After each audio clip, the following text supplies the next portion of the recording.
आज पहा मन जपले, अशा सुंदर प्रसंगी आभार मानते मी आपले. नमस्कार, मी परवीन तुरी, प्रभा खेतान फाउंडेशनच्या व्यासपीठावरून आपल्या सर्वांचे मनस्वी आभार मानते. प्रभा खेतान फाउंडेशन ही एक सामाजिक संस्था असून स्वर्गीय श्री प्रभा खेतान यांनी कोलकाता येथे स्थापना केली आहे. या संस्थाचा उद्देश महिला सशक्तीकरण सोबत साहित्य, कला, शिक्षण या विषयाने प्रोत्साहन देणे होता. नागपुरात 2019 पासून प्रभा खेतान फाउंडेशन विविध कार्यक्रमाचे आयोजन करत आहे. या कार्यक्रमाची धुरा 4 एहसास विमेन श्रीमती ज्योतिका कपूर, मोनिका भगवावर, प्रियांका कोठारी आणि मी परवीन तुली यांनी सांभाळली आहे. याचा आम्हाला फार अभिमान वाटतो. आखर याच मालिकेतील एक भाग. आखर भारतातील प्रादेशिक भाषांमधील साहित्याला प्रोत्साहन देण्याचा काम करते.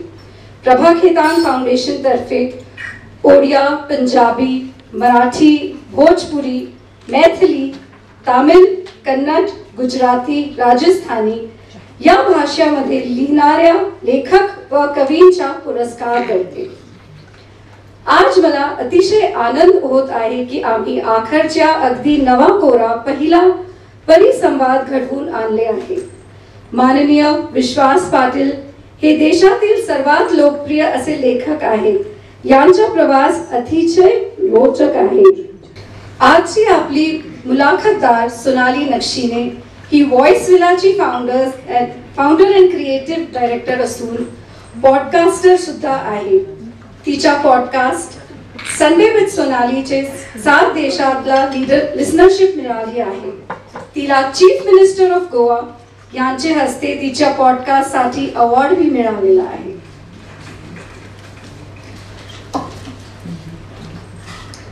मित्र मैत्रिणींनो, आज आखरच्या यशामागे आमच्या hospitality partner Radisson Blu, media partner Lokmat Times, Ehsaas women of Nagpur, Shree cement यांचा मोठा वाटा आहे. इन साऱ्यांना आभार. मी आपरा कुचल, honorary conveyor Rajasthan and central India affairs यांना निवेदन करते की त्यांनी मंचावर यावं आणि प्रभा खेतान फाउंडेशन अधिक माहिती आपल्या श्रोतांना. Can we have a round of applause please?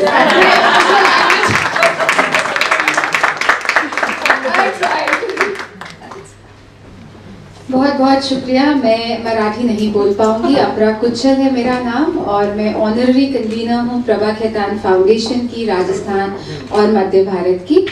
इससे पहले कि मैं कुछ बोलूँ, एक हमारा जो एंथम है प्रभा खेतान फाउंडेशन का, वो आप सबको दिखाना चाहेंगे और फिर मैं एक छोटा सा इंट्रोडक्शन दूंगी फाउंडेशन के बारे में. इससे पहले कि मैं शुरुआत करूं, मैं ऑथर और आज के हमारे कॉन्वर्सेशनलिस्ट को आमंत्रित करना चाहूँगी. आप लोग प्लीज़ आइए और बैठिए. नमस्कार. जैसे कि हमारी एहसास वुमन परवीन ने बताया प्रभा खेतान फाउंडेशन के बारे में, और टाइम टू टाइम आप लोग प्रभा खेतान फाउंडेशन के कार्यक्रम यहाँ पर नागपुर में अटेंड करते हैं. कलम और राइट सर्कल 2 इनिशिएटिव्स यहाँ पर हुए हैं और बहुत जल्द हम और इनिशिएटिव्स को भी लेकर यहाँ पर आएंगे. प्रभा खेतान फाउंडेशन, जिसे हम PKF कहते हैं, वो एक सामाजिक, सांस्कृतिक कल्याण और मानवीय सरोकारों के प्रति समर्पित है. वर्ष 1980 में स्थापित ये संस्था एक गैर लाभकारी एवं गैर सरकारी संस्थान है. कोलकाता से संचालित फाउंडेशन कला, संस्कृति, शिक्षा, साहित्य, लैंगिक समानता और नारी सशक्तिकरण के क्षेत्र में कार्यरत है. स्वर्गीय डॉक्टर प्रभा खेतान फाउंडेशन एक प्रख्यात महिलावादी लेखिका, परोपकारी सामाजिक कार्यकर्ता और उद्यमी महिला थी. प्रभा जी प्रभा खेतान फाउंडेशन की संस्थापक थी तथा फाउंडेशन के सभी पहलों में सक्रिय रूप से वे शामिल थी. और आपको जानकर खुशी होगी कि आज प्रभा खेतान फाउंडेशन के जो कार्यक्रम हैं वो 33 से भी ज़्यादा शहरों में हम लोग ऑर्गेनाइज करते हैं, हम उनका आयोजन करते हैं और आप सभी की तरह पूरे वर्ल्ड में हमें बहुत प्यार मिला है हमारे कार्यक्रमों के लिए।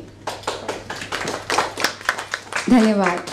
बीते सालों में फाउंडेशन के कार्यक्रमों और प्रयासों को एक मौजूदा राष्ट्राध्यक्षों और समाज के प्रतिष्ठित नेताओं ने भी गरिमा प्रदान की है। फाउंडेशन को कई राष्ट्रीय और अंतर्राष्ट्रीय संस्थाओं के साथ सहयोग के अलावा विश्व प्रसिद्ध कलाकारों, प्रतिष्ठित विद्वानों और अकादमिक हस्तियों सहित अपने सहयोगियों के साथ देश के वर्तमान और पूर्व राष्ट्रपतियों, प्रधानमंत्रियों की मेजबानी करने का भी सम्मान प्राप्त हुआ है। इन क्षेत्रों में कार्यरत करते हुए हम कभी नहीं भूलते हमारी मिट्टी को और इस मिट्टी की महक को। लोक कला एवं लोक कलाकार दोनों ही पीकेएफ को हमेशा से प्रिय है। हिंदी, अंग्रेजी, उर्दू तथा भारत की अन्य भाषाओं के सहित हम बहुत सारी चीज़ों में पीकेएफ की एक्टिविटीज़ को स्प्रेड करने की कोशिश करते हैं। कलम, right circle, authors afternoon, loves, literary festivals, किताब, चलचित्र, टेटेटी, ये सब कुछ नाम है हमारे इनिशिएटिव्स का। कोविड महामारी के दौरान जब सारा विश्व निराशा से पस्त था, तब प्रभा खेतान फाउंडेशन ने वर्चुअल इवेंट्स ऑर्गेनाइज किए और आप बहुत सारे लोग उन वर्चुअल इवेंट्स का भी पार्ट बने। घर में बैठे बैठे आप लोगों ने बहुत सारे वर्चुअल इवेंट्स पीकेएफ के अटेंड करे। आज मुझे बहुत खुशी है कि आखिर जो हमारा एक प्रयास है प्रभा खेतान फाउंडेशन का क्षेत्रीय भाषाओं को प्रमोट करने के लिए, उसको हम लोग किसी तरीके से प्लेटफॉर्म देते हैं, क्योंकि हमारा मानना है अगर भाषा ही नहीं रहेगी तो आप और हम नहीं रहेंगे। अगर भाषा ही नहीं रहेगी तो हमारा कल्चर नहीं रहेगा, और अगर भाषा ही नहीं रहेगी तो आगे आने वाली पीढ़ियों को हम क्या प्रदान करेंगे। तो ये एक छोटा सा प्रयास, और जैसे कि परवीन ने बताया कि ये बहुत सारी भाषाओं में है, end Maharashtra is the 9th state for आखर। आखर जो एक इनिशिएटिव है क्षेत्रीय भाषाओं का, मैं आप सबसे रिक्वेस्ट करूंगी कि आप इस प्रयास के बारे में और लोगों से बात करिए, क्योंकि आप सब जो यहाँ पर नागपुर में हैं, महाराष्ट्र में हैं, ये आपकी एक छोटी सी ड्यूटी बोल लीजिए, एक छोटा सा रिस्पॉन्सिबिलिटी है कि किसी ना किसी रूप में यहाँ पर मराठी को प्रमोशन और कहीं ना कहीं उसको प्रोटेक्शन मिले। लैंग्वेजेस को प्रिजर्व करना हम सब की जिम्मेदारी है, सिर्फ एक संस्था की नहीं। तो मुझे बहुत खुशी है कि आप सब लोग यहाँ पर शामिल हुए हमारे इस छोटे से प्रयास में। और मैं आपको बताना चाहूँगी कि यहाँ पर जो एहसास विमेन है, हमारी 4 लेडीज़ हैं, परवीन तुली, ज्योतिका कपूर, मोनिका भगवागर, प्रियंका कोठारी। आप उनसे कभी भी बात कर सकते हैं, कोई भी चीज़ के बारे में डिस्कशन कर सकते हैं। अगर आपके पास कोई आइडिया है तो ज़रूर उनसे आप शेयर कर सकते हैं। 27 अगस्त को प्रभा खेतान फाउंडेशन का एक और इनिशिएटिव चलचित्र, जिसके अंडर यहाँ पर देविका रानी का प्ले आयोजित किया जा रहा है। तो ये यहाँ पर आप ये ज़रूर देखिएगा, ये प्ले बहुत ही शानदार प्ले होगा। और ये चारों लेडीज़ यहाँ पर हैं। एहसास विमेन जो है, एहसास प्रभा खेतान फाउंडेशन का महिला सशक्तिकरण का विंग है। तो आप लोग बहुत सारा प्यार हमें देते आए हैं, और आगे भी हम चाहेंगे कि आप इस आखिर को बहुत सारा प्यार दें। बहुत बहुत आमंत्रित करती हूँ हमारे आज के मॉडरेटर और हमारे आज के रिस्पेक्टेड ऑथर को।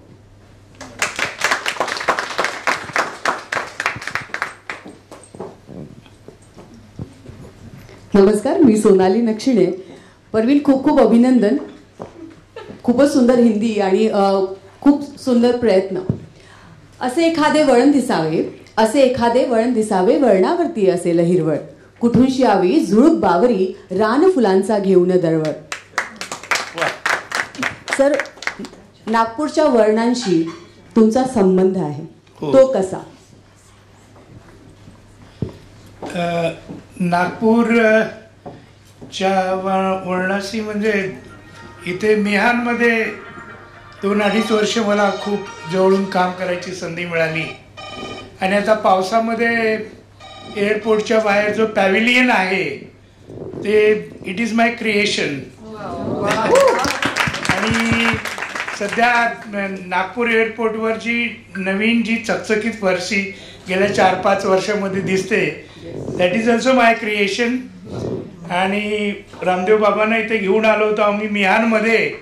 त्यावेळेला मी या ठिकाणी व्हाईस प्रेसिडेंट होतो आणि सरकारी नोकरीच्या निमित्तानं अभिमानास्पद गोष्ट अशी सांगेन की आता शिर्डीचा जो इंटरनॅशनल एअरपोर्ट आहे तो देवेंद्रजी फडणवीस आणि गडकरी साहेबांनी मला सपोर्ट केल्यामुळं मी 5 वर्षापूर्वी फक्त 1.5 वर्षामध्ये 10 वर्ष बंद असलेलं काम फक्त 1.5 वर्षामध्ये ते इंटरनॅशनल एअरपोर्ट पूर्ण करू शकलो. तर माझे इथे एवढे मित्र आहेत की कोल्हापूरचा मी आहे, त्यामुळे मी कोल्हापूर हे माझ्या माईचं गाव मानतो आणि नागपूर हे मावशीचं गाव मानतो. जे माय मासी रिलेशन. सर, मग इथली कुठली गोष्ट आहे जी तुम्हाला अधिक भावते, आवडते? नागपूर म्हटलं की ही गोष्ट नक्कीच. मिहान व्यतिरिक्त इथलं गणेशाचं दर्शन आणि ताजुद्दीन बाबांचे आशीर्वाद, या दोन्ही गोष्टी मला खूप भावतात. क्या बात आहे. त्यांच्याच आशीर्वादाने आपण ही पुढची मुलाखत सुरू ठेवूया. मला तुमचं जे चरित्र आहे ते अगदी थ्रिलिंग वाटतं. म्हणजे त्यात रोमांच आहे अगदी. म्हणजे अगदी तुमच्या लहानपणी जाऊन शिरावं तर तुम्ही 10वीत एक आंबी नावाची कादंबरी वगैरे लिहून काढता. हे असं कसं सुचलं किंवा तुमच्यातला लेखक तुम्हाला कधी माहिती पडला, कधी जन्माला आला? नाही, 10वीत असताना काही साध्या गोष्टी, 1-2-3 मुली ज्या खेड्यातल्या त्यांच्या आयुष्याची जी परवड झालेली होती ती परवड पाहिल्यावर मला रावेन आणि ही स्टोरी लिहिली पाहिजे, कादंबरी लिहिली पाहिजे असं मला वाटलं. आणि मग 10व्या याच्यात लिहिलं. तर माझ्या त्यावेळेची ती नायिका एका किसानाची मुलगी, एका शेतकऱ्याची मुलगी आपल्या वडिलांना बेसिक प्रश्न विचारते की बाबा, शेतामध्ये हल किंवा नांगरीसाठी तुम्ही ज्यावेळेला बैल खरेदी करायला जाता त्यावेळेला तुम्ही 8-8, 10-10 बाजारामध्ये पुन्हा बैलाचं सींग बघता, बैल कसा दष्टपुष्ट आहे, काम करेल न करेल हे तुम्ही 12-12, 15-15 वेळा पाहता आणि जावई मात्र तुम्ही फक्त 5 मिनिटांमध्ये सिलेक्ट केला. तर तिच्या तो मनाचा जो प्रश्न आहे, म्हणजे आपण आपल्या जनावरांच्या बाबतीत जेवढं काळजी घेतो तेवढी मुलींच्या बाबतीत घेत नाही. हे प्रश्न मला त्यावेळेला पडलेले होते आणि त्यामुळे त्यातून ही आंबी नावाची कादंबरी मी लिहिली. हो, पण ती तुम्ही 10वीत प्रकाशित सुद्धा केली. हो. तर ते कसं घडलं आणि ते कसं शक्य झालं तुम्हाला? त्यावेळेला सुदैवानं महाराष्ट्रामध्ये नवलेखक अनुदान योजना नावाची स्कीम जाहीर झालेली होती आणि त्या स्कीम मध्ये मी ती पाठवली आणि त्या परीक्षकांना आवडली, मग त्यांनी घेतली ती. क्या बात आहे. मग तुमचा असा प्रवास सुरू झाला. मला एक, आता आपण बोलत होतो तेव्हा तुमच्या आई बाबांबद्दल तुम्ही बोलत. एखादी व्यक्ती जेव्हा घडतो तेव्हा त्याच्या आयुष्यात नेहमी कुठेतरी असे चरित्र येतात जे त्यांना घडवत असतात. तुमच्या आई वडिलांबद्दल सांगा. स्पेशली तुमची आई, तुम्ही एका छोट्याशा गावातनं येता, एक IAS ऑफिसर होता आणि अगदी यांच्याबद्दल अधिक सांगायचं झालंच तर जनरली लेखकांवर सरस्वती प्रसन्न असते हे माहिती आहे, पण सरांवर लक्ष्मीही प्रसन्न आहे. तर ही तुम्हाला घडवणारी त्या आईबद्दल मला जाणून घ्यायचंय. मला आई म्हणजे माझ्या हौसाबाई पाटील, त्यांचं नाव. माझ्या गावची लोकसंख्या आज सुद्धा फक्त 1500 आहे. थोडं छोटं गाव आहे. त्या गावात आज सुद्धा पोस्ट ऑफिस नाही आहे. तर त्या गावामध्ये मॅट्रिक म्हणजे 10वी होणारा मी पहिला विद्यार्थी. आणि आईच्या तोंडामध्ये त्या जात्यावरच्या ओव्या, पूर्वीच्या काळात जाती चक्की पिसावी लागायची, नदीचं पाणी आणावं लागायचं, स्त्रियांना खूप कष्टाचे दिवस होते. त्यातून ती वर आलेली आणि वडील फ्रीडम फायटर होते, ते 4थी पास झालेले. तर त्यांच्या आशीर्वादानं मला हे सगळं, आणि पुन्हा पानिपत सारखी माझी कादंबरी गाजली किंवा संभाजी महाराजांच्यावरची संभाजी कादंबरी गाजली किंवा आता 1 ऑगस्टला महासम्राट नावाची छत्रपती शिवाजी महाराजांच्यावर माझी कादंबरी मालिका येते आणि त्याचा पहिला भाग झंझावात म्हणून याच 1 ऑगस्टला मराठीमध्ये येतोय आणि 1 ऑक्टोबरला इंग्लिशमध्ये येतोय, वेस्टलँडनी काढलेला आहे. तर ही सगळी माझ्या बालपणीची देण आहे असं मला वाटतं. कारण मी ज्यावेळेला आमच्या घरातल्या गाई म्हैसी घेऊन आमचा सह्याद्री पर्वतामध्ये तो भाग येतो सगळ्या तालुक्याचा. आणि ज्यावेळेला गाई गुरं घेऊन आम्ही वर असे डोंगरावर जायचो तिथून पन्हाळा दिसायचा. त्यामुळे पन्हाळा किल्ला हा तिसऱ्या इयत्तेपासून माझ्या नजरेत भरलेला. आणि बाजीप्रभू देशपांड्यांचं जे मोठं युद्ध झालं किंवा ज्याला पावनखिंडीचा संग्राम म्हणतात ते माझ्या तालुक्यामध्ये शाहूवाडी तालुक्यामध्ये आहे. तर हा इतिहासच जवळपास कुठेतरी घडलेला होता. तो इतिहास, ती माती, ते संस्कार मी मनामध्ये साठवत गेलो आणि तेच पुढे माझ्या लेखनामधून प्रगट होत गेले. आईचं चरित्र जेव्हा लिहावंसं वाटेल कधी तर काय असे 4 पॉइंट्स असतील जे तुम्ही आई तुमच्या नजरेतनं तुमची आई तुम्ही सांगाल?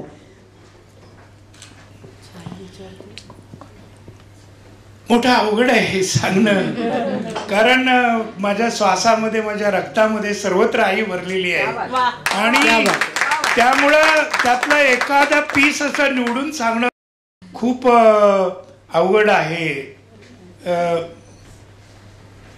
आणि तिच्या मुखामध्ये ज्या साध्या साध्या ओव्या असायच्या, साध्या साध्या ओव्या, आता अगदी ती ग्रामीण भागातल्याच आहे म्हणून मी तुम्हाला सांगेन की म्हणजे कल्पना कशी असते ग्रामीण स्त्रीची सुद्धा, की मला ज्या वेळेला पहिली मुलगी झाली त्यावेळेला अजूनही खेड्यापाड्यात असं वाटतं की आपल्या मुलाला पहिला मुलगा व्हायला पाहिजे.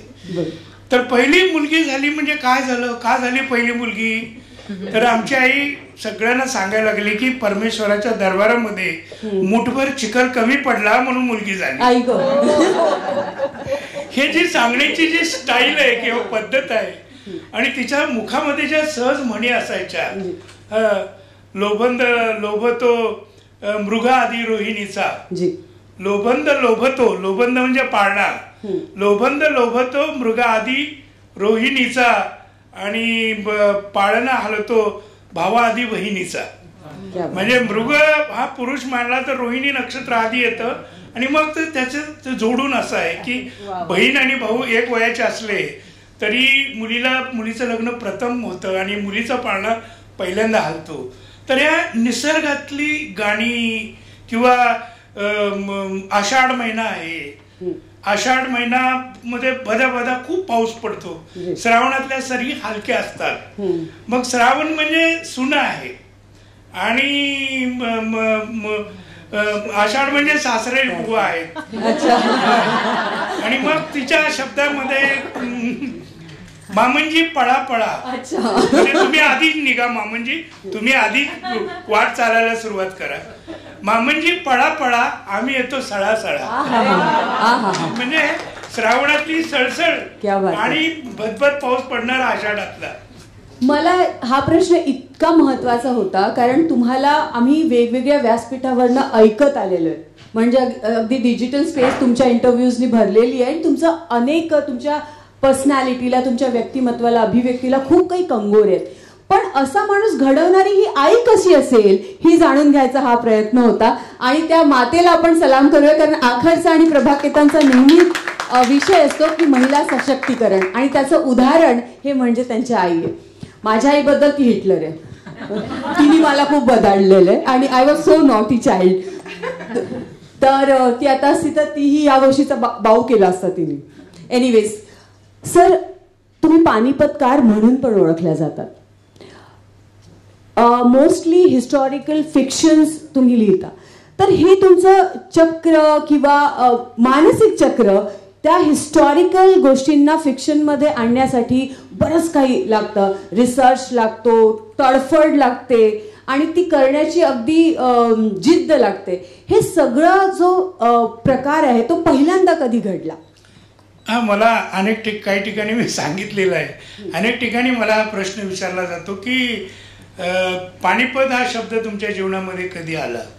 तर इयत्ता 5वी मध्ये मी होतो आणि पानिपतचा धडा 3 दिवस शिकवला जात होता आणि मी आजोळही गेलो होतो. आजोळ हा शब्द आता आढळत पण नाहीये, आपण हिंदीमध्ये त्याला अतिशय गोड शब्द आहे ननियाल, आणि ननियालला मी गेलेलो होतो 2-3 दिवस आणि 4थ्या दिवशी आलो ते आमच्या मास्टरजींनी मला बरोबर पकडलं की हे चिरंजीव गैरहजर आहे. मला त्यांनी विचारलं की स्टँडअप सांगा, पानिपतचे 3 युद्ध केव्हा केव्हा आणि केव्हा झाले.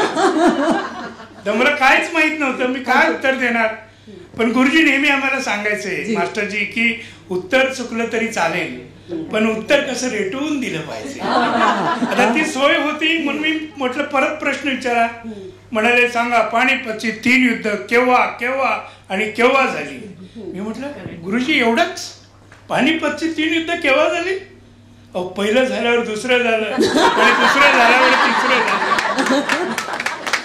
तर त्या दिवशी माझ्या हातावर छडी वाजे छमछम आणि विद्या येई गंगा असा तो प्रकार झाला.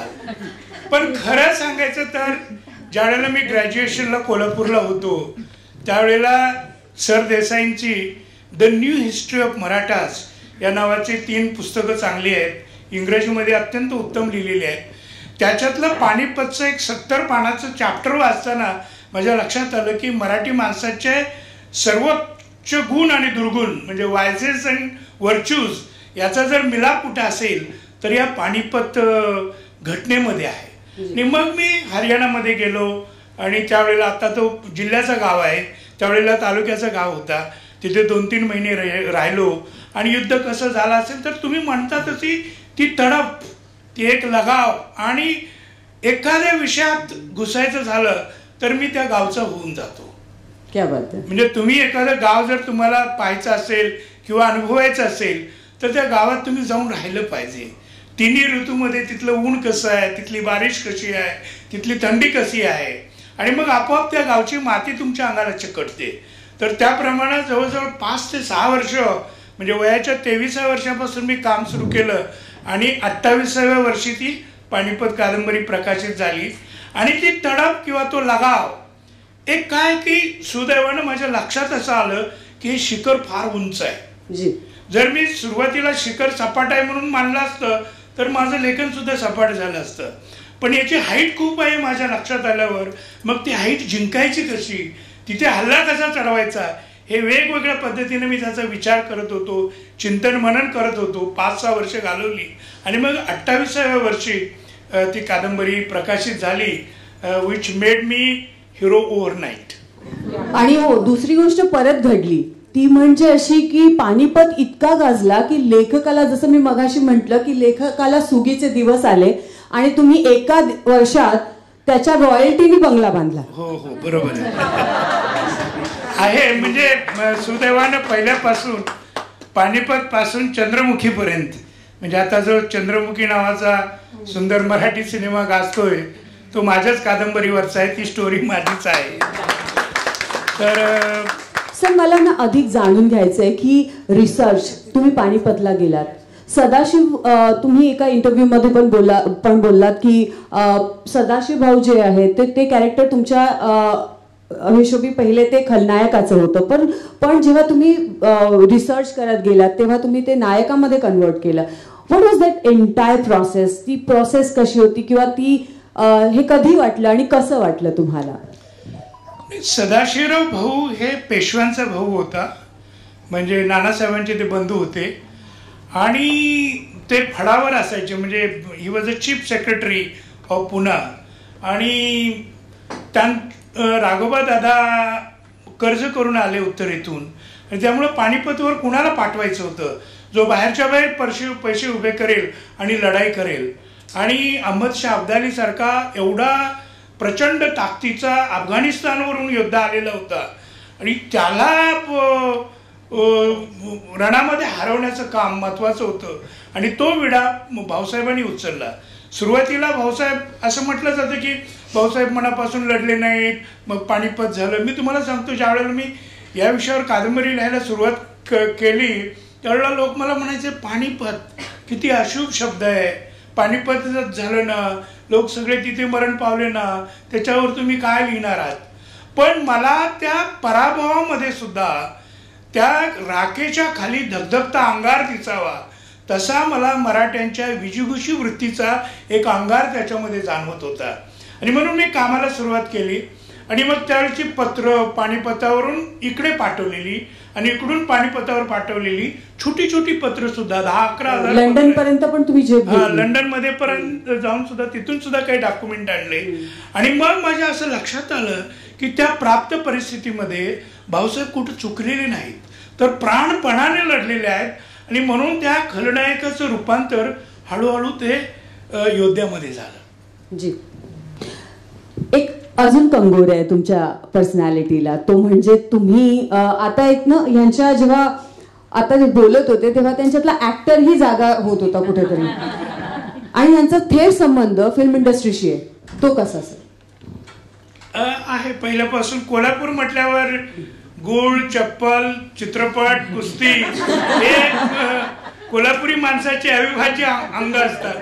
आणि त्या काळामध्ये कोल्हापूरला खूप मोठे स्टुडिओज होते. तांबडा पांढरा रस्सा. आणि फिल्म सिटीला पण तुम्ही पुढे मी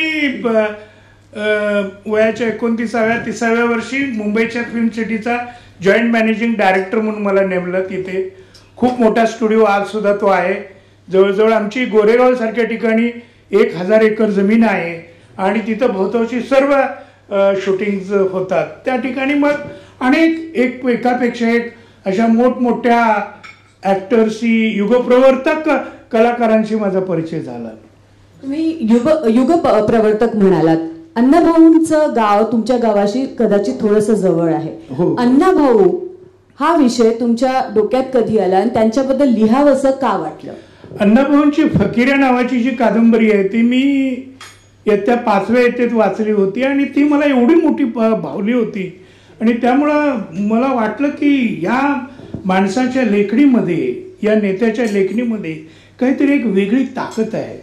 आता जे सुंदर गाणं आहे, माझी मैना गावावर राहिली, माझ्या जीवाची होती या कायली, तर ही मैना म्हणजे महाराष्ट्र माऊली होती. आणि संयुक्त महाराष्ट्रासाठी त्यांनी जे प्रचंड काम केलं किंवा त्यांनी ज्या स्त्रियांच्या बद्दल जे लेखन केलं, महाराष्ट्रात मराठीतल्या साहित्यिकांना माहिती नाही. अण्णाभाऊ म्हणजे निव्वळ दरोडेखोरीच्या कहाण्या लिहिणारे असं म्हटलं जातं, पण अण्णाभाऊंनी 160 कथांचा, त्यांचा जवळजवळ 70 कथांचा सागर आहे. त्यातल्या स्त्री जीवनावरच्या जवळजवळ 60 ते 65 कथा आहेत. आणि 1950 साली मुंबईमध्ये छोट्या छोट्या मुली, उमलत्या वयातल्या मुली हैदराबादवरून, उत्तरेतून कशा आणल्या जायच्या, विकल्या जायच्या, हे त्यांनी स्वतः पाहिलेलं आहे. त्याच्यावर त्यांनी गुल नावाची एक अतिशय सुंदर कथा लिहिलेली आहे. अनेक मुलींना सोडवण्यासाठी ते पोलीस स्टेशनमध्ये जायचे. तर एक जिंदा दिल असा मनुष्य होता की ज्यांच्या प्रेमामध्ये नर्गिस त्यांना स्वतःचा भाऊ मानायच्या. त्याच्यानंतर शैलेंद्र जे मोठे कवी पुढं गाजले, ते शैलेंद्र आणि अण्णाभाऊ हे गरिबीतले मित्र होते. म्हणजे मुंबईमध्ये वडापाव हा 67 साली आला, पण मुंबईमध्ये 67च्या आधी उसळपाव म्हणून प्रसिद्ध होता. तर तो उसळ पावावर गरिबीमध्ये दिवस काढले होते यांनी, शैलेंद्रनी आणि अण्णाभाऊनी. ते कम्युनिस्ट पक्षामध्ये होते. त्यांना झोपायला घर नव्हतं, राहायला घर नव्हतं. ते पक्षाच्या कार्यालयामध्ये वर्तमानपत्रावर झोपायचे आणि उसळपाव खाऊन दिवस काढायचे. पुढे रशियाचं ज्यावेळेला आमंत्रण आलं अण्णाभाऊंना, त्यावेळेला अण्णाभाऊंच्या अंगावर चांगला कोट नव्हता. तर मग शैलेंद्र आले आणि शैलेंद्र त्यावेळेला फार फेमस पर्सनॅलिटी झालेली. राज कपूरच्या टेलरकडे ते त्या अण्णाभाऊंना घेऊन गेले. त्या टेलरकडून त्यांनी त्यांचे कोट, ओव्हरकोट शिवले आणि त्यांना रशियाला पाठवलं. तर हे सगळं वेगवेगळ्या पद्धतीनं त्यांचं जे धगधगतं आयुष्य होतं की एका बाजूला डॉक्टर बाबासाहेब आंबेडकरांचा प्रभाव, दुसऱ्या बाजूला कम्युनिस्टांचा, कॉम्रेड डांग्यांचा प्रभाव, तिसऱ्या बाजूला साहित्यातला आचार्य यात्र्यांचा प्रभाव. तर असं एक आगळं वेगळं व्यक्तिमत्व होतं जे मराठी साहित्यिकांनी नाकारलं. त्यांना कधीही साहित्य संमेलनाचं अध्यक्ष केलं नाही, कधी त्यांचा नामनिर्देशही केला नाही. एक दलित लेखक भारतीय कीर्तीचा असून सुद्धा त्यांना न्याय दिला नाही हे मला जाणवत होतं आणि त्याची मला संशोधनात्मक कागदपत्र मिळाली म्हणून तो मी विषय घेतला. खूप खूप अभिनंदन त्याबद्दल तुमचं. आता तुम्ही विषय मांडलात की साहित्य संमेलनाचं अध्यक्षपद. तुमच्याकडे येऊन सुद्धा तुम्ही वारंवार नाकारलं. तुम्ही म्हणता की माझं आता लिहिण्याचं वय आहे, अध्यक्षपद नको. हे कसं? म्हणजे 2010 सालीच पुण्याच्या साहित्य संमेलनासाठी मला विचारणा करण्यात आली होती अध्यक्ष व्हा म्हणून, पण मी नाकारलेलं आहे. कारण खरंच जरा लिहितं वय आहे, लिहित राहावं. रिकाम टेकडे उद्योग आहे ते अध्यक्ष वगैरे, नंतर कधी होता येईल. जो संघर्षाचा काळ आहे, तुम्ही अगदी हंबल बॅकग्राऊंडमधनं आलात, तो संघर्षाचा काळ आठवला तर काय काय आठवतं तुम्हाला? तुम्ही कसे आठवता? काय काय घडलंय? कुठला पदार्थ तुम्ही अगदी जास्ती खायचाय? कसं शिक्षण केलं? कसं सगळं एकंदरीत तो प्रवास? संघर्षाचा काळ हा फार जबरदस्त होता. तुम्ही सुरुवातीला म्हटल्याप्रमाणे सिनेमाचं खूप वेळ होतं मला कॉलेजला असताना सुद्धा. आणि कॉलेजला जरा वडिलांची इकॉनॉमिकल कंडिशन खूप हालाकीची झाली होती, मला पैसे मिळायचे नाहीत. आणि त्यावेळेला कोल्हापूरला निळू फुले नावाचे त्यावेळेचे महान अभिनेते नट हे मराठी पिक्चरच्या शूटिंगसाठी 30 दिवसामध्ये जवळजवळ 22 ते 23 दिवस कोल्हापूरला असायचे. पुण्याचे असून कोल्हापूरला राहायलाच असायचे. आणि ते मला वडील भावांसारखे होते. बऱ्याच वेळेला ते मला आर्थिक मदत वगैरे करायचे. मला आठवतं की एक चोरीचा मामला नावाचा एक सिनेमा आलेला होता. म्हणजे एक रिक्षा पुलर म्हणजे एक बैलगाडी ओढणारा मनुष्य, त्याला लॉटरीचं तिकीट लागतं आणि मग ते पैसे त्याला सहन होत नाहीत. आणि ती व्यक्तिरेखा निळू फुलेंनी केलेली आणि त्यांना पारितोषिक मिळालेलं होतं. आणि मग आम्ही त्यांच्याकडे पार्टी मागितली, स्टुडिओमध्ये गेलो. ते म्हणाले रात्री या तुम्ही, संध्याकाळी 7-7:30 वाजता या तुम्ही, तुम्हाला मी पार्टी देतो. गावाकडून एसटीतून मला डबा यायचा, सकाळचं आणि संध्याकाळचं जेवण एका वेळेला यायचं. त्या दिवशी दुपारी आम्ही जरा ते खाऊन टाकलं की संध्याकाळी निळूभाऊंची पार्टीच आहे. अच्छा. मग आम्ही हॉटेलवर गेलो. उत्तम कांबळे म्हणून नंतर ते सकाळचे संपादक झाले. उत्तम माझा क्लासमेट, तो माझ्याबरोबर होता. आणि मग आम्ही हॉटेलवर गेलो भाऊंची पार्टी खायला 7 वाजता. तिथे सांगितलं की निळूभाऊ गेले 5 वाजता. अच्छा. आता संध्याकाळी जेवायचं कुठं, प्रॉब्लेम आला सगळा.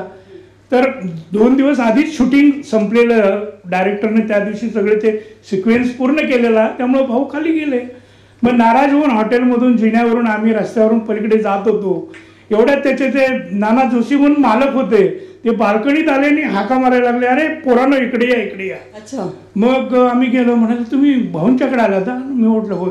नाही, भाऊनी सांगितलंय की क्षमा मागितलेली आहे, त्यांना अचानक पुढं पुण्याला जावं लागलं, पण तुमच्या जेवणाचा पुरा बंदोबस्त ते इथं करून गेलेले आहे.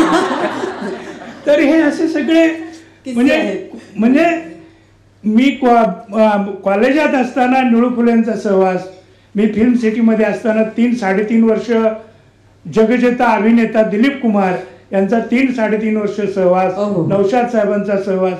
म्हणजे मला कधी कधी असं वाटतं की एवढी माणसं कुठून आली होती माझ्या जीवनामध्ये. आणि माधुरी दीक्षितच्या उभारतीचा तो सगळा काळ होता.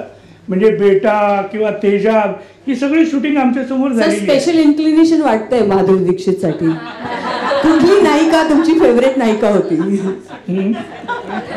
कुठली नायिका तुमची आवडती नायिका आहे किंवा होती? नाही, मी जरा थोडासा रेट्रो मध्ये रमणारा मनुष्य आहे, त्यामुळे मला वैजंती मालाचा डान्स खूप आवडायचा. आणि ते मला दिलीप कुमारने सुद्धा मला टॅप केलेलं होतं. ते मला एकदा म्हणाले, Vishwas, why are you asking again and again about Vaijayanti? आणि मग तुमच्या आयुष्यातली वैजंती कधी आली, कशी भेटली?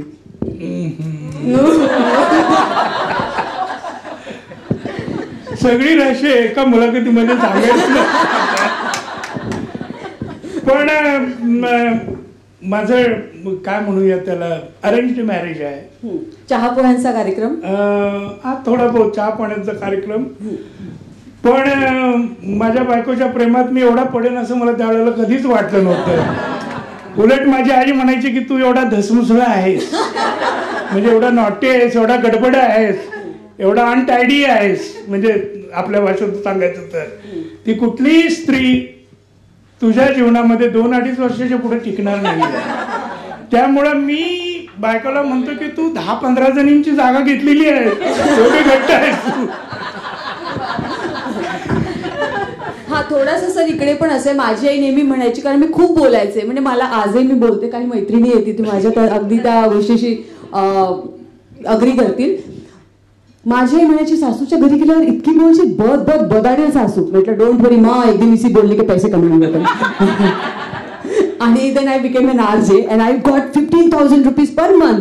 That was huge for me. मी पण हिंगणघाटमधनं खेड्यावरनं आले, म्हणजे गाव आहे ते. So I was very happy. मी आईला फोन केला, अम्मा इसी बोलने के पैसे कमावूंगी मग. सो आई मी म्हटलं होतं. पण हा प्रेम पहिल्यांदा कसं वाटलं, कधी वाटलं की नाही हीच आहे ती आपल्या आयुष्याची वैजंती मला? सर गुलुगुलू असतात.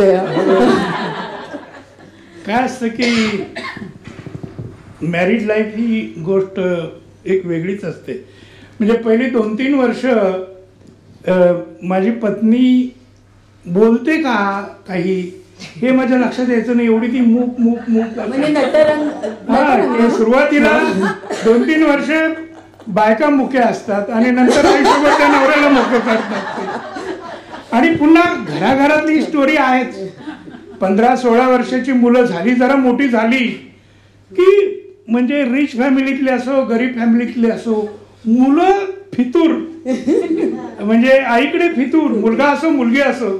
बोलायचं कसं की ही माऊली आहे म्हणून आम्हाला दोन्ही वेळेला खायला मिळतं. तर बाबांचं काही खरं नव्हतं. तर असं सर्वसाधारणपणे भारतीय माणसाचं जसं मॅरिड लाईफ तसंच माझं. पण एक आहे की नंतर ज्या वेळेला माझा हात खूप दुखायचा वगैरे लिहून खूप मी लिहित बसायचो, फेर करावं लागायचं. तुम्ही जर पाहिलं तर माझ्या हाताची बोटं अशी ही तिरपी झालेली आहेत लिहून. तर ती फेर कॉपी करणं वगैरे तासून तास. इव्हन आता महासम्राट नावाची जी कादंबरी येते, तर कोरोनाच्या पहिल्या मोमेंटमध्ये मुंबईत कोणाला बाहेर पडता येत नव्हतं, माझा टायपिस्ट येत नव्हता.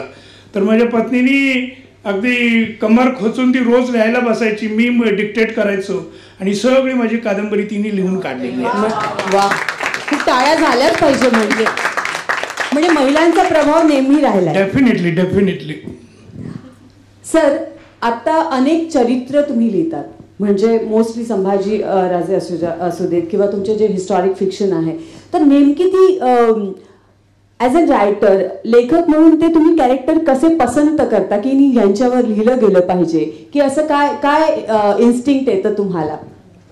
काय असतं की मी नेहमी मानतो की लेखक जे म्हणतात ना की आभाळातून कुठून आपल्याला प्रतिभा येते किंवा प्रतिभेचे पंख, मला ते हाफ ट्रूथ वाटतं. तुमच्यामध्ये एक बेसिक इन्स्टिंक्ट तो असावाच लागतो, जो शब्दांची आवड असेल किंवा तुमची इमॅजिनेशनरी पॉवर असेल. पण त्याचबरोबर तुम्ही फिरतं राहिलं पाहिजे, लोकांचं जीवन पाहून घेतलं पाहिजे. निव्वळ खोलीमध्ये कोंडून तुम्हाला लोकांचं जीवन कळत नाही. मी 6-7 वर्षापूर्वी निर्वाचन आयोगानं मला छत्तीसगडला नेमलं आणि छत्तीसगडमध्ये ज्या डिस्ट्रिक्टमध्ये मी होतो त्या ठिकाणी फक्त नक्षलवादाशिवाय दुसरं काही नाही. म्हणजे मी इलेक्शन कमिशनचा प्रतिनिधी, इलेक्शन ऑब्झर्व्हर, माझ्या दिमतीला कलेक्टर एका बाजूला, SP दुसऱ्या बाजूला असायचे. पण आम्ही बाहेर पडताना ROP झाल्याशिवाय, म्हणजे रोड ओपनिंग पार्टी म्हणायचं, की पुढे जायचे आणि ते सगळीकडे चुंबक लावून रस्त्यात कुठे काय बॉम्ब पेरलाय का वगैरे पाहत जायचं. तिथे बिजापूर नावाचं एक डिस्ट्रिक्ट आहे, त्यावेळेला मी पाहिलंय की डिस्ट्रिक्ट कलेक्टर 13 किलोमीटरच्या पलीकडे बाय रोड जाऊ शकत नाही, अशी तिथली भयानक परिस्थिती. एकदा एक दिल्लीचे सिनियर सेक्रेटरी आले आणि हेलिकॉप्टरमधून दुसऱ्या गावाला त्यांना जायचं होतं. तर ते म्हणाले की हेलिकॉप्टरमध्ये चढलेले असताना ते खाली उतरले. ते म्हणाले नाही, मी शेजारी बसणार नाही, मला मध्ये बसायचं आहे. आणि मग दुसऱ्या बाजूला इकडे कलेक्टर आणखी कोणी बसला असेल, मध्ये ते सेक्रेटरी बसले. एक 2-4 किलोमीटर ते हेलिकॉप्टर गेलं, खालून गोळीबार झाला आणि मधल्या माणसाला बरोबर फक्त गोळी लागली. तर त्यावेळेला मला ज्या अनेक मुली भेटल्या आणि मग त्या मुलींचं आयुष्य मी पाहिलं, ज्या काही नक्षलाईट झालेल्या, मूळ आदिवासी होत्या, काही सरेंडर झालेल्या, त्यातल्या काही तुरुंगातल्या मुलींना जाऊन भेटलो मी, जेलमध्ये असलेल्या. पुन्हा ज्या काही सरेंडर झालेल्या होत्या त्यांच्या कॅम्पमध्ये भेटलो. आणि मग त्यांची जी हकीकत होती त्याच्यावर मी गेल्या वर्षी अक्षरधाराच्या दिवाळ्यांकात दुडिया नावाची कथा लिहिली होती. आता ती कादंबरी प्रसिद्ध म्हणजे 2-3 भाषेमध्ये आलेली आहे. आता मराठीमध्ये पुढल्या महिन्यात येते, राजकमलनी चालू महिन्यात हिंदीमध्ये काढली आहे दुडिया. तर ते सगळं भयानक आयुष्य पाहिल्यानंतर मला असं वाटतं की आपण एक घरातलं टेबल सोडून लोकांच्या मध्ये मिसळल्याशिवाय त्यांचा दर्द, त्यांचं गहिरेपण, त्यांची लढाऊ वृत्ती तुम्हाला कळणारच नाही. बिलकुल. कारण ती मला एकदा सांगत होती की तिच्या आणि तिच्या भावामध्ये चुकामुक झाली. ती 12 वर्षाची कोवळी पोर असताना ती नक्षलाईटमध्ये तो डगला आणि ती बंदूक घेऊन बंदुकीचं आकर्षण सामील झाली. त्यावेळेला तिचा भाऊ धाकटा होता आणि 9 वर्षानं त्या भावा बहिणींची भेट झाली. आता ही 11 वर्षाची होती, नंतर भाऊ आला, लहान होता तो मोठा झाला आणि 9 वर्षानं ती बहिणी भावंड भेटताना एकमेकाला कशी ओळखणार. तर तो नदीतला प्रसंग ती मला ज्या वेळेला सांगत होती त्यावेळेला माझ्या डोळ्यातून घळाघळा अश्रू येत होते. ह्या गोष्टी तुम्हाला केवळ इमॅजिनेशन मधून येणार नाहीये. बिलकुल बरोबर. मी तुमच्याशी रिलेट करू शकते कारण गडचिरोली जिल्ह्यामध्ये मी बरंच थोडंफार काम करण्याचा प्रयत्न केला. काही डॉक्युमेंटरी फिल्म्स बनवल्या आणि या असे चरित्र जे आहे ते जाणून घ्यायचा प्रयत्न केला. मला असं वाटतं तुमच्या चरित्रावरनं, आता या संभाषणावरनं एक जाणवतंय मला की तुम्ही माणसं अधिक वाचली आणि मग ते लिहिली. हो. खूप खूप धन्यवाद. माझे प्रश्न पण श्रोत्यांचे प्रश्न आहेत, प्रेक्षकांचे प्रश्न आहेत. सर नमस्कार. तुम्ही आत्ता सांगितलं की पानिपत लिहिताना तुम्ही तिथे राहून आलात. तर तुम्ही झालं, त्रिपाठी झालं, हे लोक जे पूर्वप्रकाशित ग्रंथ आहेत म्हणजे अगदी रामायण महाभारतापासून किंवा बाकीचे अलाइड गोष्टी त्याच्या, तर ह्यातला जो भाग आमच्या समोर नाही आहे तो आणता. तेव्हा ही रिसर्च होत असताना किंवा असं रिसर्च पूर्ण लिहत असताना तुम्हाला त्यांच्या कुटुंबाच्या परमिशन्स लागतात का, म्हणजे त्याची गरज पडते का? कारण जेव्हा भन्सालींनी तो सिनेमा बनवला तेव्हा त्यांना 2-3 वेळा बऱ्याच रेविंग सामोरं जावं लागलं. तर जेव्हा हे तुम्ही लिहिता तेव्हा तुम्हाला असा काही प्रसंग आला का? आणि दुसरं असं की पानिपत जेव्हा तिथं झालं तर ती लोक खरंच तिथे आहेत का अजून? म्हणजे खूपदा आजकाल आपण पाहतो गुगलवर सारखी हीच इन्फॉर्मेशन असते की there are so many Maratha families residing in Punjab प्रांत और सिंध प्रांत अँड सेलिब्रेट अवर फेस्टिवल्स. तर असं आहे का? तुम्हाला काय आढळलं? अच्छा, म्हणजे तुम्ही परमिशन घेतली का आणि तुम्ही त्या लेखना तुम्हाला असं प्रसंग आला का? कारण असं होतं की ज्या सब स्टोरीज आहेत, एक मेन स्टोरी आहे पानिपताची, पण तुम्हाला बऱ्याच सब स्टोरीज पण मिळाल्या. नाही, मला तो काही प्रश्न आला नाही कारण माझा अप्रोचच वेगळा होता. मी ज्या पद्धतीनं मी पानिपत कादंबरी लिहिण्याआधी पानिपत या विषयावर 300 छोटे मोठे ग्रंथ होते, ज्याच्यामध्ये कादंबरीही 12-14 होत्या, नाटकंही 12-14 होती आणि इतर इतिहास ग्रंथ मिळून 300 ग्रंथ होते. पण मला काही एक वेगळीच रांगोळी काढायची होती कारण त्याच्या आधी भाऊसाहेब म्हणजे मनापासून लढले नाहीत, त्यातले लोक पळूनच आले, हा सगळा अप्रोच होता. तो टोटली इंटायरली मी चेंज केला. त्यामुळे त्यांच्या बाबतीत काय त्या घराण्याची परवानगी वगैरे घेण्याचा प्रसंग आला नाही. उलट त्यांना अभिमान वाटला की मी ज्या वेळेला 86ला पानिपतावर गेलो होतो त्यावेळेला ती भाऊसाहेबांची समाधी ही एका गन्याच्या खेतमध्ये उसाच्या शेतामध्ये होती, ती शोधावी लागली. पण आता पानिपत कादंबरी आल्यानंतर विषय एवढा वाढला की दर 14 जानेवारीला 1.5 लाख लोक दरवर्षी हुतात्म्यांना तिथं वंदन करायला गोळा होतात. म्हणजे मला असं वाटतं की माझ्या पुस्तकाचा प्रवास हा पानिपतापासून पुण्यपथापर्यंतचा होता. तो इंटायर कल्पनाच चेंज केली. आणि त्रिपाठींचं वगैरे म्हणाल तर ती संशोधनपर पुस्तकं होती. माझं जे आहे ती लिटररी फिक्शन आहे. लिटररी फिक्शनमधून मी ती स्टोरी सांगतो. पण बऱ्याच वेळेला काय होतं की आपण याच्यात सक्सेस झालो किंवा नाही. मला पानिपत कादंबरीला 40-45 मोठमोठे अवॉर्ड मिळाले. बंगला बांधला, तुम्ही सांगितली जातं गोष्ट. पण मला त्यावेळेला असा गर्व चढलेला होता की वा, मी म्हणजे पानिपतचं रणमैदान जिंकलं आणि मी खूप मोठं. आणि मग न कळत माणसाला प्रचंड यश मिळालं की गर्वाचा फुगा असा वर वर वर फुगत जातो. आणि एक दिवस सातारच्या, मी काही ठिकाणी सांगितलंय, 5व्या इयत्तेमध्ये शिकणाऱ्या एका छोट्या मुलीनं हळूच त्याला टाचणी लावली आणि माझा फुगा फोडून टाकला. मी काय लिहिलेलं होतं की पानिपतावर हत्तीवरून पार्वतीबाई पेशवे येतात, त्यांच्या हातामध्ये नंगी तलवार आहे. भाऊसाहेब म्हणतात की पुण्याला असताना फक्त तुम्हाला देवघर माहिती होतं, फुलांची परडी माहिती होती, आणि मग हातात इथं तलवार कशी आली? तर मग पार्वतीबाई भाऊसाहेबांच्या केसातून बोटं फिरवत सांगतात की अहो, आगीशी संसार करायचा झाला तर धगीची सवय करून घ्यायला नको का? हे सुंदर वाक्य सगळ्यांनी ॲप्रिशिएट केलं. पण तिथेच त्या मुलीने मला पकडलेलं होतं. ती म्हणाली, काहू पाटील साहेब, 200-300 वर्षापूर्वी पुण्याच्या पेशव्यांच्या ब्राह्मण कुटुंबामध्ये बहुतांशी पुरुषांच्या डोईचा तुळतुळीत गोटा असायचा, क्षरमंडन असायचं. आणि असं असेल तर तुमची पार्वतीबाई भाऊसाहेबांच्या केसातून लाडाने गोटा कशी काय केली होती? आता आली का पंचायत, कशी सुटका करून घ्यायची? मग मी तिला उत्तर लिहिलं की बालिके, तुझी शंकाही बरोबर आहे आणि माझं लेखनही बरोबर आहे. तेव्हा तुळतुळीत गोटा होता मान्य, पण त्यावेळेला एक शेंडी असायची, आणि ती शेंडी नारळाच्या शेंडी एवढीशी नसायची, तर तिचा घेर चांगला वितभर असायचा. त्यामुळे डोईच्या केसातून नसे ना का, शेंडीच्या केसातून गोटा फिरवायला काय हरकत आहे? असं म्हणून मी सुटका करून घेतली होती. या दृष्टांताचा मतितार्थ एकच की मराठी वाचक एवढे जागरूक आहेत की केसा एवढी चूक सुद्धा त्यांच्या नजरेतून सुटत नाही. तालिबानवाल्यांनी पानिपत नावाची एक म्हणजे बटालियन काढलेली आहे. मुद्दाम त्यांनी पानिपत नाव दिलंय सगळं. मला याच्याबद्दल माहिती आहे का? मी ऐकल्या काही गोष्टी, मलाही माहिती नव्हतं. आता कारण आता जो सन्मानाचा भाग झाला नाही, सन्मान त्यांनी मुद्दा म्हणजे भारताला हिंटवायसाठी ते नाव दिलेलं आहे. कोणी? तालिबान, अफगाणिस्तान. त्यांचा अप्रोच असेल, पण आपली हिंगलाज देवी तिकडे आहे ना, हिंगलाज देवीच्या दर्शनाला मुसलमान लोक सुद्धा लाखो लोक तिथे जातात.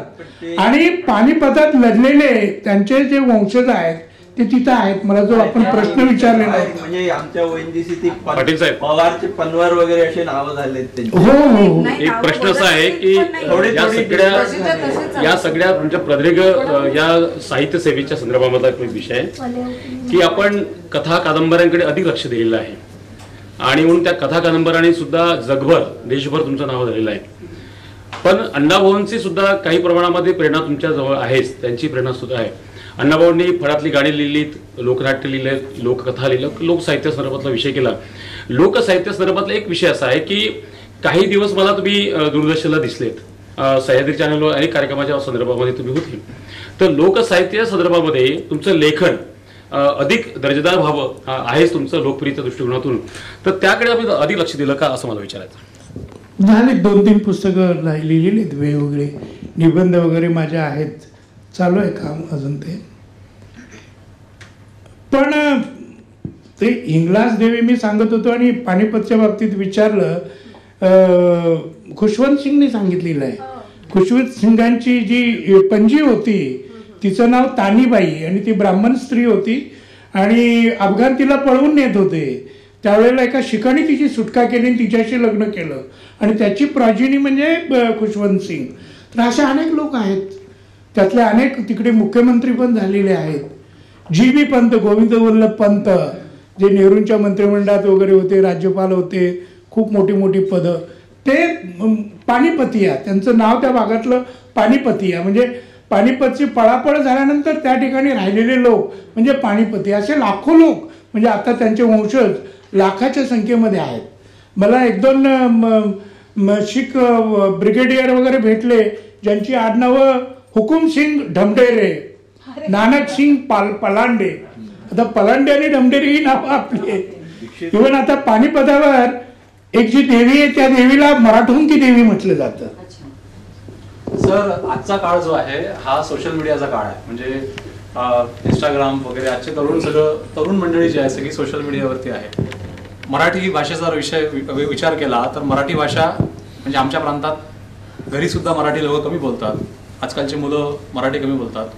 या परिस्थितीवर मराठी भाषा जिवंत ठेवण्यासाठी काय केलं पाहिजे, आणि तुम्ही ते साहित्य जे आहे ते आताच्या पिढीपर्यंत पोहोचवण्यासाठी आमच्या नंतरची पिढी जी आहे, आमच्या पिढीपर्यंत सगळं माहीत आहे, पण आमच्या नंतरच्या पिढीसाठी या सगळ्या नव्या जनरेशनसाठी काय केलं पाहिजे हा एक प्रश्न आहे. मला असं वाटतं की जे माध्यम आहे त्या माध्यमाचा साहित्याच्या प्रसारासाठी उपयोग जरूर व्हावा, पण तिन्ही त्रिकाळ सकाळपासून संध्याकाळपर्यंत हातामध्ये मोबाईल मोबाईल मोबाईल मोबाईल हे जे चाललेलं आहे, आपण ॲडिक्ट झालेलो आहोत. एक प्रकारे आवश्यकता आहे, गरज आहे तिथे ते वापरावं. आणि आजच्या लेखक आणि कवींच्या समोर हेच आव्हान आहे की मोबाईलमध्ये अडकलेल्या गुंतलेल्या वाचकांना पुन्हा साहित्याच्या प्रांतामध्ये खेचून आणणं हेच लेखक आणि कवींचं आणि संगीतकारांचं कर्तव्य असं मला वाटतं. आणि असे अनेक आक्रमणं झालेली आहेत. ज्या वेळेला सिनेमा आला होता त्यावेळेला वाटलं होतं की नाटकं बंद पडतील, पण नाटकं चालू राहिली, सिनेमा चालू राहिला. सिनेमा आला होता त्यावेळेला वाटलं होतं की पुस्तकं कोणी वाचणार नाहीत, वाचन चालू राहिलं. दूरदर्शन आलं त्यावेळेलाही वाटलं की सिनेमा बंद पडेल. काही वर्ष आपण 8-10 वर्ष सिनेमाला जातही नव्हतो आणि थिएटर सगळे बंद पडायची पाळी आली. आता आपण 500 रुपयाचं पॉपकॉर्न खाण्यासाठी गर्दी करून परत जातो. तरी असे अनेक आक्रमणं स्थित्यंतरं होती. पण आत्म्याचा जो आवाज आहे तो आत्म्याचा आवाज तुम्हाला साहित्याशिवाय दुसरा कुठे मिळणार नाही. की महासम्राट शिवाजी महाराजांच्या वर्षी कादंबरी कुणाला अर्पण करावी मला प्रश्न पडलेला. कुठल्या महान नेत्याला करावं की इतिहासकाराला करावं किंवा काय. आणि मग मी शेवटी ती लता मंगेशकरना अर्पण केली. आणि त्या अर्पण पत्रिकेत असं म्हटलेलं आहे की असा स्वर जो ऐकून लोकांनी आपल्या जीवनातील आनंदाचे उत्सव साजरे केले आणि दुःखाच्या नद्याही पचवल्या. तर लतादीदींची आठवण काढायची कारण असे की मी त्यांना एकदा विचारलं की तुम्हाला सगळ्यात आत्मिक आनंद कधी मिळतो. तर त्या म्हणाल्या खरं जर उत्तर तुम्हाला हवं असेल तर शरदचंद्र चटर्जी यांची हिंदीमधली मोठी श्रीकांत कादंबरी मी ज्या वेळेला पुन्हा पुन्हा वाचते त्यावेळेला मला आत्मिक आनंद मिळतो. सांगण्याचा मतलब असा की शब्द मग रामायण महाभारतापासून कवी केशवसुतांपासून इथल्या ग्रेस पर्यंत हे जे शब्दांचं जे कळवळ आहे किंवा मंदिरातल्या निनादासारखे स्वरासारखे जे स्वर आहेत, जो सुगंध आहे शब्दांचा तो आत्म्यापर्यंत पोचतो. आणि म्हणून लेखकांनी जागरूकतेने लिहायला पाहिजे. आणि मला कधीही वाटत नाही की साहित्य मरणार आहे. हे 4 दिवस आणखी तुमचे याच्या मोबाईलवरच्या मौज चालू राहील, पण 4-5 वर्षांना का होईना पुन्हा साहित्याच्या हिरव्या सोनेरी कुरणामध्ये तुम्हाला वळावंच लागेल. सर, माझा एक प्रश्न असा होता की ॲज अ गव्हर्नमेंट जॉब करत असताना सुद्धा लिखाण कंटिन्यू करता आलं आणि इतक्या ह्यानी दोन्ही गोष्टी जबाबदारीने सांभाळता आल्या. हे कसं शक्य झालं किंवा त्याच्यात तुम्हाला काय अडचणी वाटल्या की दोन्ही गोष्टी IAS ऑफिसर इकडे असताना आणि दुसरीकडे लिखाणात इतक्या कादंबऱ्या तुम्ही काढल्या, तर हे दोन्ही कसं झालं? मला असं आहे की पहाट नावाची जी गोष्ट आहे त्या पहाटेवर कोणी आक्रमण करू शकत नाही. ते जे आमचे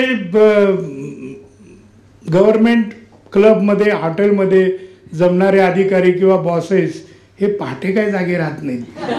ते जास्त 3:30 पर्यंत जागतील पण 4च्या पुढे नाही.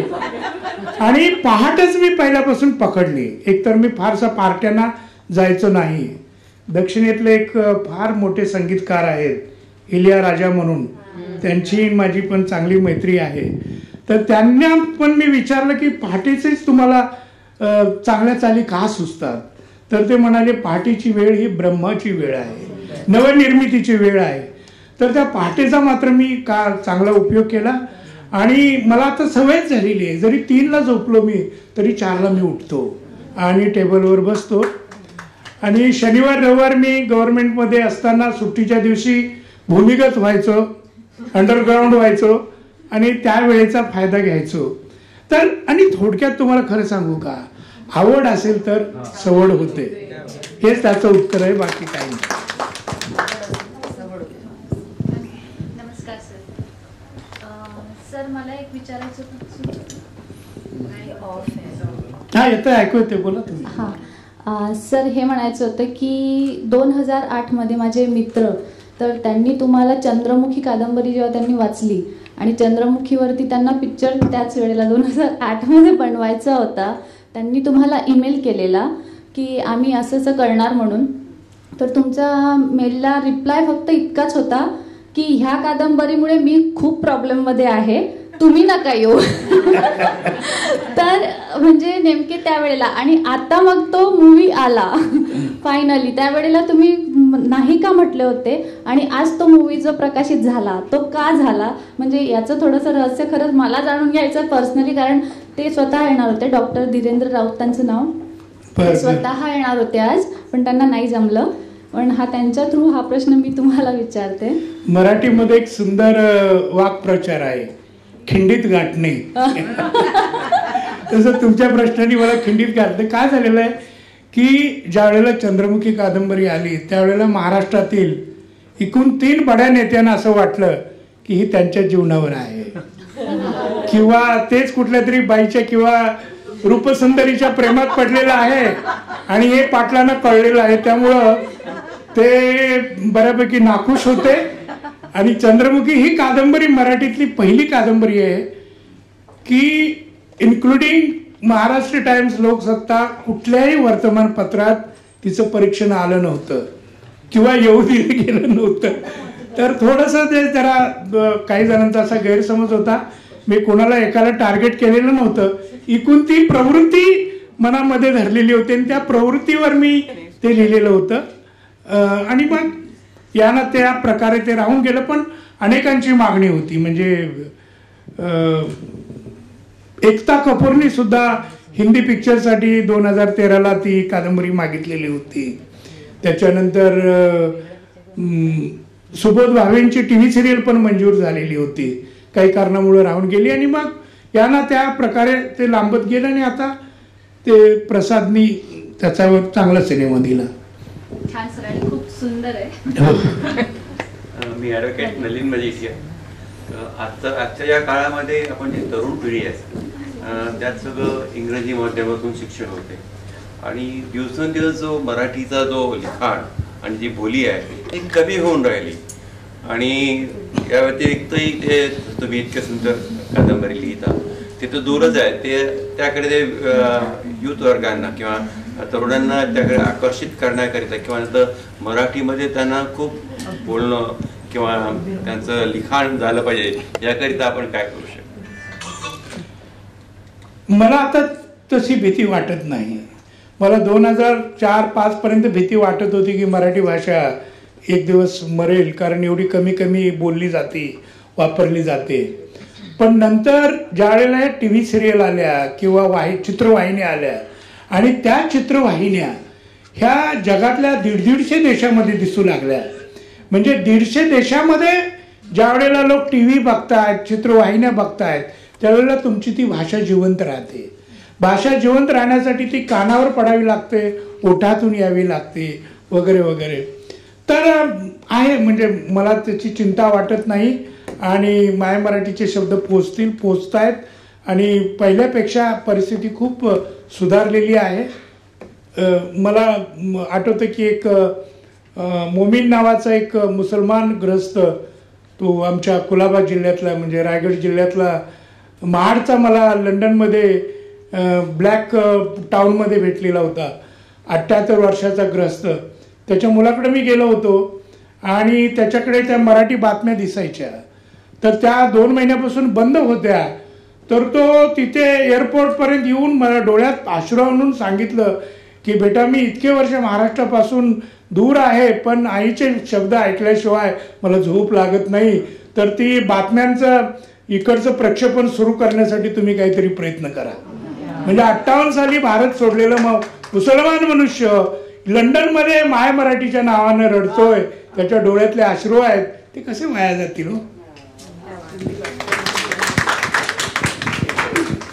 Rewriting history. rewriting history has become a very popular thing nowadays. त्याच्याबद्दल काय वाटतं तुम्हाला की जी हिस्ट्री आहे ती आम्हाला जी आपल्याला शिकवली शाळेत ती तशी खरी नाहीच आहे, एकदम वेगळीच आहे. तर हे खूपच जोरात मोहीम सुरू जी झाली त्याच्याबद्दल तुम्हाला नाही, ती व्यक्ती सापेक्ष आहे. कुणाबद्दल काय असं एका मार्गाने काही सांगता येणार नाही, कुठल्या पिरियडबद्दल, कुठल्या राजाबद्दल वगैरे वगैरे. पण नवीन जर माहिती आली, नवीन जर संशोधन झालं तर ते वर येणारच. त्याला तुम्हाला वाट मोकळी करून द्यावी लागणारच. Thank you everyone. एक एक एक फक्त 1-2 मिनिटं मी घेतो की तुम्ही एवढ्या मोठ्या प्रमाणावर नागपूरसारख्या ठिकाणी आणि प्रभा खेतान या संस्थेमध्ये मी बेंगलोरला सुद्धा जाऊन हिंदी पानिपत दिलं गेलं, पुण्याला दिलं, अनेक भाषेमध्ये मराठी सोडून मी सहभागी झालेलो होतो आणि मराठीचा आग्रह या ठिकाणी धरला गेला. त्याबद्दल मी प्रभा खेतानच्या सर्व कार्यकर्त्यांचा मी अत्यंत आभारी आहे आणि तुम्ही माझ्यावर असंच प्रेम असू द्यावं असं मला वाटतं. मॅडमनी सांगितलं तसं की एका कादंबरीच्या एका वर्षामधल्या मानधनामध्ये मी एक बंगला बांधला. तो बंगलाचं काम चालू असतानाची एक आठवण मला येते की काम चालू होतं आणि मी तिथे गेलेलो होतो, तर रस्त्याने एक असा गोसावी चाललेला होता. लख निरंजन अशी त्याची हाक ऐकू आली. मला काय कळेना, तो आत आला आणि एकदम असे लांब केस, असे कमरेपर्यंत जाड भुवया, हातात तीर कमटा, आणि मला विचारलं, बेटा ही वास्तू कुणाची आहे? मी म्हटलं बाबा माझीच आहे. मग त्यांनी माझ्या डोक्यावर असा तो त्याचा जाड हात ठेवला आणि म्हणाले बेटा तुला माहिती नाही तू किती भाग्यवान आहेस. मी म्हटलं काय झालं? अरे तू देखेगा की एक दिवस या वास्तूमध्ये फक्त लाखो आणि कोट्यावधीचेच व्यवहार चालतील आणि माझे शब्द तुला आठवतील. आणि खरं झालं. म्हणजे काही वेळेला त्यागी पुरुषाची, ऋषी तुल्य माणसाची जबान खरी ठरते आणि खरोखर माझ्या त्या वास्तूमध्ये फक्त लाखो आणि कोट्यावधीचे हाच व्यवहार चालू आहेत, कारण ती माझी वास्तू मी एका बँकेला भाड्याने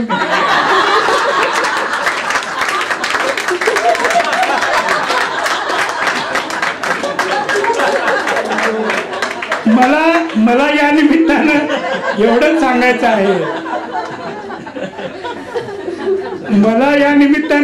सांगायचं आहे, की माझ्या घरामध्ये नांदणारी लक्ष्मी भले गावाची का असेना, पण माता सरस्वतीनं गावाबाहेरच्या तिच्या पडक्या मंदिरामध्ये गाभाऱ्यामध्ये मला जागा दिलेली आहे. तिच्या नावानं पानिपत, झाडा जडती, चंद्रमुखी अशा अनेक रांगोळ्या काढायची आणि या पुढच्या काळामध्ये सुद्धा अव्याहतपणे ते काम मी चालू ठेवीन. एवढाच शब्द मला तुम्हाला द्यायचा होता.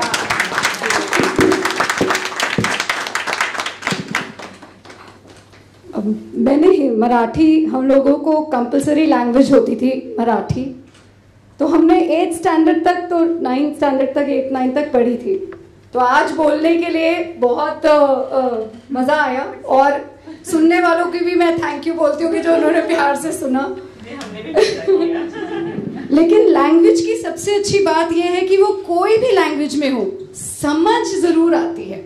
भले कोई साउथ इंडियन बोल रहा हो, आप मूवीज लगा लीजिए, आप गुजराती सुन लीजिए, लेकिन पूरे वो चलचित्र में आपको समझ जाता है कि हो क्या रहा है.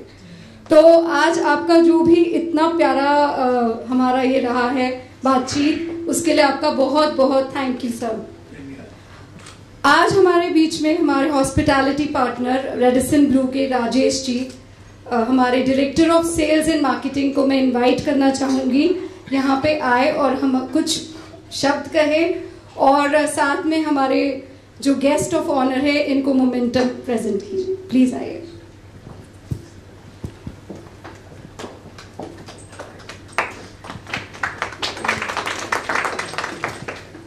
सगळ्यांना माझा सप्रेम नमस्कार. मला कोठारी मॅडमचा फोन आला होता की सर येत आहेत डॉक्टर पाटील आणि आभार प्रदर्शनाचं कार्यक्रम काम करायचं आहे किंवा थोडं जे काही बोलू शकतो ते बोलायचं आहे. तर त्यांनी विचारलं की जमेल का, म्हणजे माझं पूर्ण नाव राजेश सोनकुसरे आहे. मी म्हटलं की नक्कीच माझं शिक्षण 10वी पर्यंत मराठी माध्यमातून झालेलं आहे. त्याच्यामुळे मराठी बोलायला जर मला अवघड गेलं तर त्याच्यासारखी नामुष्की नाही, तर मी मला नक्कीच बोलू शकेल. त्याच्यानंतर 11वी 12वी सायन्स घेतलं, मग हॉटेल मॅनेजमेंट MBA केलं. बाय डिफॉल्ट मीडियम इंग्लिश होतं सर. एकच म्हणू शकेल की आज कारण आमच्या अवतीभोवती सुद्धा सगळे इंग्रजी बोलणारे किंवा हिंदी बोलणारे असतात. आपल्या नागपूरची भाषा रोड लँग्वेज जी आहे ती हिंदी आहे. नागपूरमध्ये कुठलाही परप्रांतीय आला तर त्याला कम्युनिकेशन किंवा संभाषण किंवा कुठलंही शब्दांची देवाणघेवाण करायला त्रास होत नाही, बिकॉज रोड लँग्वेज जी आहे ती आपली हिंदी आहे. मराठी माणसाला मराठी शिकणे बोलणे जास्त अवघड झालेलं आहे. इंग्रजी बोलणे कम्युनिकेशन करणं जास्त सोपी झालेलं आहे. याच्यासारखी दुर्दैवी गोष्ट असू शकत नाही. पण सरांसारखे लोक जे खूप काम करतात, एक IAS ऑफिसर असून सुद्धा या क्षेत्रामध्ये इतकं काम करू शकतात आणि या जिंक्सला तोडू शकतात, म्हणून अजूनही मराठी जिवंत आहे. मराठी भाषेसारखी समृद्ध भाषा मला वाटत नाही, with all due regards to English आणि हिंदी. काही वैर नाही कुठल्याही भाषेशी, पण मी मराठी भाषिक आहे, माझ्या घरी मराठी बोलली जाते. त्याच्यामुळे मराठी भाषेसारखी समृद्ध भाषा मला दुसरी आहे असं वाटत नाही. माझं पर्सनल मत आहे, याला कुठेही कोट करू नका. प्रभा खेतान फाउंडेशनशी आम्ही बऱ्याच वर्षापासून जोडलेलो आहोत. वेगवेगळ्या क्षेत्रातल्या लोकांना ते बोलवतात, प्रसिद्ध लोकांना बोलवतात. आय थिंक हे पहिल्यांदा आहे की मराठी भाषेवरती हा कार्यक्रम झालेला आहे आणि एक मराठी लेखकाला, अस्सल मराठी लेखकाला आपण बोलवलं आहे. त्याच्याबद्दल तुमचे खूप खूप धन्यवाद. मिसेस अप्रा यांचं खूप खूप धन्यवाद. आपण सगळे मान्यवर इथं आलात वेळ काढून, त्याच्याबद्दल खूप खूप धन्यवाद. Last but not least, Mrs अप्राजींचा मी ऋणी आहे की तुम्ही ऑल द वे राजस्थानवरून या ठिकाणी आला आणि या कार्यक्रमाची शोभा वाढवली. प्रभा खेतानच्या सगळ्या पदाधिकाऱ्यांचं खूप खूप धन्यवाद. सर, तुम्ही 2017 मध्ये हॉटेलला आला होता, जेव्हा मिहानशी तुम्ही जुळलं होता, मॅनेजिंग डायरेक्टर होता त्याच्यामध्ये. तर हे हॉटेल तुमच्याकरता नवीन नाही, आमची हॉस्पिटॅलिटी नवीन नाही. आम्हाला तुम्हाला पुन्हा बघून खूप आनंद झाला आणि खूप खूप धन्यवाद. तुम्ही नागपूरला आलात आणि या प्रभा खेतानच्या बोलण्यावरती आलात आणि मला पर्सनली खूप बरं वाटलं. थोडा वेळ होता, मला हे बोलण्यात आलं की अभी थोडा टाइम आहे, बट मी बसलो आणि इंटरॅक्शन बघायला मला पर्सनली खूप आनंद झाला. Sir, thank you so much. Thank you so much everyone. Thank you.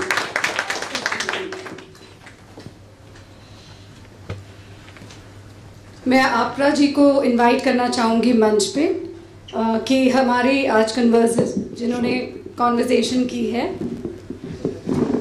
Sonali को मोमेंटो भेंट करें.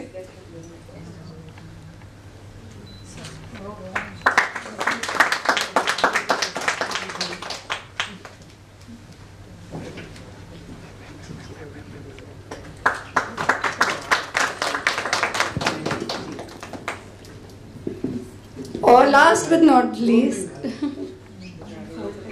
हमारी सबसे अच्छी ऑडियंस जिन्होंने बहुत ठहाके मार मार के बड़ा एंजॉय किया. आप लोगों ने हर एक चीज में बहुत पार्टिसिपेट किया, इंटरेस्ट लिया. आप सभी का बहुत बहुत धन्यवाद. हमारे hospitality partner Radisson Blu, Lokmat Times हमारे media partners, Ehsaas women of Nagpur, Apra Kuchal और श्री सीमेंट, इन सब के सपोर्ट के साथ हम ऐसे फंक्शंस को सक्सेसफुल बना सके. Thank you very much. आप सभी से रिक्वेस्ट है कि इसके बाद आप सब सर से मिल सकते हैं.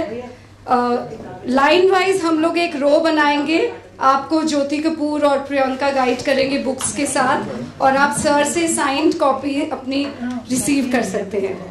ठीक है, हम रिक्वेस्ट करेंगे कि लाइन वाइज जाए और सर से आप मिल सकते हैं, उनसे कॉपीज ले सकते हैं. End thank you so much for being an awesome audience.